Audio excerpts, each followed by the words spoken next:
রান্না আলু, বেগুন, এমনি আলু, কুমড়ো, পটল, ঝিঙে, সজনে ডাঁটা, বরবটি সব মিশিয়ে একটা তরকারি করব চিংড়ি মাছ দিয়ে। কড়াইতে আমি তেল দিয়ে দিলাম, লঙ্কা করে রেখেছিলাম, কাঁচা লঙ্কা কুচি, ঝাল নুন মিষ্টি সমান হবে, ধনের গুঁড়ো দিয়ে দিলাম, লেবু পাতা দিয়ে দিলাম, হলুদ দিয়ে করে বেঁচে গেছিলো রাত্রে করাটা দিয়ে দিলাম। আমি সবজিগুলোকে আস্তে আস্তে বরবটিও দিয়ে দিলাম, ঝিঙাগুলোকেও দিয়ে দিলাম।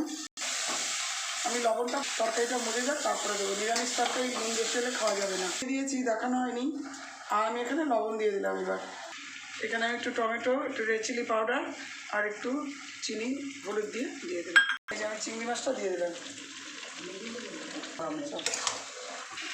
আমার তরকারিটা হয়ে গেছে, এবার আমি ধনে পাতা দিয়ে দিলাম। নিরামিষ মানে হয়ে গেছে।